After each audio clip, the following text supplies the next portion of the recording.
ஒருவனுக்கு ஒருத்தின்றதெல்லாம் எப்பயோ முடிஞ்சிருச்சு. It is over. காதல்ன்றது உங்களுக்கு மட்டும் தான் வரும்ன்றது கிடையாது, ஒருத்தவங்களை தாண்டி கூட வரும்.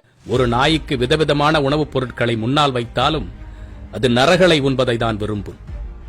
எந்த ஒழுக்கமும் எந்த கட்டுப்பாடும் நெறியும் இல்லாத ஒரு கழுத்தடையை அழைத்து வந்து அதுதான் இந்த சமூகத்தின் உதாரணம் என்று நிறுவ முயலும் உங்களை எந்த செருப்பை கொண்டு அடிக்க, நான் இப்படிதான் இருக்கணும் இப்படி இருக்கக்கூடாது என்று சொல்ல நீங்கள் யார் என்று பொங்கும் அரைவேக்காடுகளே.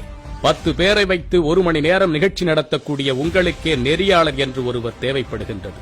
இந்த நிகழ்வில் இப்படிதான் பேச வேண்டும், இதை பேசக்கூடாது, இதை செய்ய வேண்டும், இதை செய்யக்கூடாது என்று கட்டுப்படுத்துவதற்கு ஒருவர் தேவைப்படும் பொழுது ஆயுள் முழுவதற்கும் கோடான கோடி பேர்கள் ஒன்றாக இணைந்து பிணைந்து வாழக்கூடிய வாழ்க்கைக்கு எப்படிப்பட்ட நெறிமுறைகளும் கட்டுப்பாடுகளும் தேவை? மனித உருவில் இருப்பதனால் எல்லாம் மனிதனாகிவிட முடியாது. பேசத் தெரியாத நல்ல சிந்தனை கொண்டவர்களை ஒரு பக்கம் அமர்த்தி எதை வேண்டுமானாலும் பேசலாம் என்று நினைக்கக்கூடிய சாக்கடைகளை ஒரு பக்கம் அமர வைத்து அவர்களை தூக்கி பிடிக்கும் உங்களுக்கெல்லாம் யார் நெறியாளர்கள் என்று பெயர் வைத்தது? ஒரு குடிகாரனை கூட கொண்டு வந்து பேச வைத்தால் அவன் பேச்சு திறமை மிக்கவனாக இருந்தால் குடிப்பதுதான் சிறந்தது என்று நம்மையும் நம்ப வைத்து விடுவான். ஒரு பாலியல் குற்றவாளியை கொண்டு வந்து அமரச் செய்து அவன் பேச்சாற்றல் மிக்கவனாக இருந்தால் அவன் செய்ததில் எதுவுமே தவறில்லை என்று நமக்கே புத்தி சொல்லி விடுவான். எதை வேண்டுமானாலும் விவாதிக்கலாம், ஆனால் அது சமூக அறத்தை கொலை செய்து விடக்கூடாது. ஒழுக்கமாக இரு, கட்டுப்பாட்டோடு இரு என்று கூறுவதுதான் பிற்போக்கு சிந்தனையா? கண்டபடி வாழ்ந்து கொள் என்று கூறுவதற்கு பெயர்தான் சுதந்திரமா? 10 மணிக்குள் அலுவலகத்திற்கு வர வேண்டும் என்று கூறுகின்றார்களே, அவர்களிடம் கூற முடியுமா இது சுதந்திரம் அல்ல அடிமைத்தனம் என்று? சீருடை அணிந்துதான் வர வேண்டும் என்ற கட்டுப்பாடுகள் இருக்கின்றதே, அவைகளை உங்களால் உடைக்க முடியுமா? ஒரு வழி பாதையில் வாகனம் ஓட்டக்கூடாது என்று கட்டுப்பாடு இருக்கின்றதே, அதற்கு எதிராக புரட்சி செய்ய முடியுமா உங்களால்? இவையெல்லாம் இந்த சமூகம் ஒவ்வொரு நாளையும் அமைதியாக கடத்துவதற்கான நெறிமுறைகள், கட்டுப்பாடுகள். இது போன்ற நெறிமுறைகளும் கட்டுப்பாடுகளும் ஒவ்வொரு மனிதனின் அன்றாட வாழ்விலும் உண்டு. அப்பொழுதுதான் ஒரு மனித சமூகம் அமைதியான வாழ்க்கையை வாழ முடியும். இந்த பெண் அணிந்திருப்பதுதான் ஆடை சுதந்திரமா? ஒரு உள்ளாடையில் ஒரு பக்கத்தை கிழித்து விட்டது போன்று அமர்ந்திருக்கும் இதற்கு பெயர்தான் நாகரிகமா? இது போன்று ஒரு ஆண் ஆடை அணிந்து இந்த நிகழ்ச்சியில் கலந்து கொள்ள முடியுமா? வெறும் உள்ளாடையை மட்டும் அணிந்து கொண்டு இது என்னுடைய ஆடை சுதந்திரம், தவறு உங்கள் கண்ணில் தான் இருக்கின்றது, உங்கள் பார்வையை மாற்றுங்கள் என்று ஒரு ஆண் கூறினால் நீங்கள் அதை ஏற்றுக்கொண்டு இந்த நிகழ்ச்சியில் பங்கு பெற அனுமதிப்பீர்களா? தாய் சார் அவங்க சார், ஊரை ஏமாத்தாதீங்க சார். இந்த மாதிரி எல்லாம் பேசி இந்த நிகழ்வில் ஒருவர் கூறுகின்றார், பெண் என்றவர் தாய் இல்லையா சார் என்று கேட்கின்றார். உடனே நெறியாளர் இப்படியெல்லாம் ஊரை ஏமாற்றாதீர்கள் என்று கூறுகின்றார். அப்படி என்றால் பெண்ணை என்னவென்று கூற வேண்டும்? கேர்ள் ஃபிரெண்ட், பெஸ்டி, கிரஷ் என்று சொல்லி உங்களுடைய வக்கரங்களை தீர்த்துக் கொள்ள வேண்டுமா? பெண் விடுதலை என்றால் என்ன தெரியுமா? எந்த ஒரு இடத்தில் நீ ஒரு பெண், உன்னால் படிக்க முடியாது, உன்னால் பதவிக்கு வர முடியாது, உன்னால் நிர்வகிக்க முடியாது, உன்னால் மேலாண்மை செய்ய முடியாது, ஆட்சி செய்ய முடியாது என்று நீ புறம் தள்ளப்படுகின்றாயோ, நீ ஓரம் கட்டப்படுகின்றாயோ, நீ உதாசீனப்படுத்தப்படுகின்றாயோ, அந்த இடத்தில் மீண்டு எழுந்து வந்து என்னால் படிக்க முடியும், என்னால் பதவிக்கு வர முடியும், என்னால் நிர்வகிக்க முடியும், என்னால் இந்த நாட்டையே ஆட்சி செய்ய முடியும் என்று நிரூபித்து காட்டுவதற்கு பெயர்தான் பெண்ணியம்.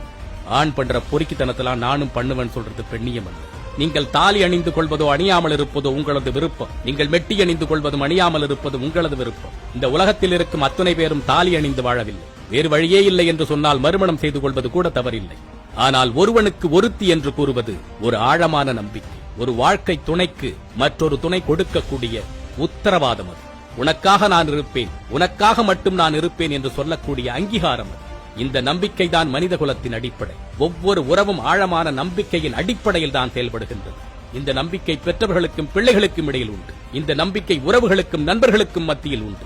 இந்த நம்பிக்கை வேலை பார்க்கும் இடத்தில் உண்டு. நம்மை நம்பி வரக்கூடிய ஒவ்வொரு மனிதருக்கும் நாம் கொடுக்கக்கூடியது.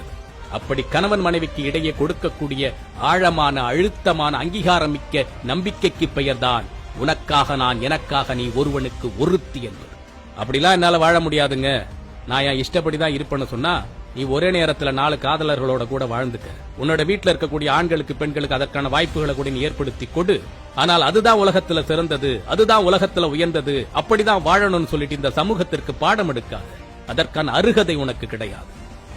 ஏற்கனவே இந்த சமூகமும் இளைய தலைமுறையை எங்க போறன்னு தெரியாம தட்டு தடுமாறி தடம் மாறி தரிகட்டு போயிட்டு இருக்கிறாங்க. பள்ளியில படிக்கக்கூடிய சக மாணவனை அடித்துக் கொள்வதெல்லாம் சாதாரண நிகழ்வு போன்று ஆகிவிட்டது. கேவலமான இச்சைகளுக்காக தன் கணவனை ஆள் வைத்து கொலை செய்வதும், பிள்ளைகளை கொலை செய்வதும், இன்னும் எவ்வளவோ பஞ்சமா பாதகங்களை செய்வதெல்லாம் ஒவ்வொரு நாளும் அன்றாட நிகழ்வுகளாகிவிட்டது. நீயும் உன்னுடைய டிஆர்பியை உயர்த்தணும் என்பதற்காக, தொலைக்காட்சி பார்க்கக்கூடியவர்களை எல்லாம் உங்கள் பக்கம் திசை திருப்ப வேண்டும் என்பதற்காக இன்னும் எவ்வளவு கேவலமான செயல்களை எல்லாம் நீங்கள் செய்ய துணிவீர்கள். மனசாட்சியோடு நடந்து கொள்ளுங்கள், அறத்தோடு நடந்து கொள்ளுங்கள். அறநெறி பிழைத்தோர்க்கு அறம் கூற்றாகும். எனக்கு ஒரு சந்தேகம், ஒருவனுக்கு ஒருத்தின்னு சொல்லக்கூடியது ஒரு ஆணை பார்த்து நீ ஒழுக்கமாயிரு ஒருத்தியோட வாழுன்னு சொல்லக்கூடிய ஒரு கட்டுப்பாடு, ஒரு நெறிமுறை. ஒரு ஆணை பார்த்து நீ ஒழுக்கமாயிரு ஒருத்தியோட வாழுன்னு சொல்லும் பொழுது ஏன் சில பெண்களுக்கு கோபம் வருது? ஆண் ஒழுக்கமா இருக்கிறதுல உங்களுக்கு சில பிரச்சனைகள் இருக்கா? சிந்திப்போம். மற்றொரு பதிவில் சந்திப்போம். தமிழனாய் பிறந்தேன் என்ற பெருமையுடன் விஜய் சீதாராம்.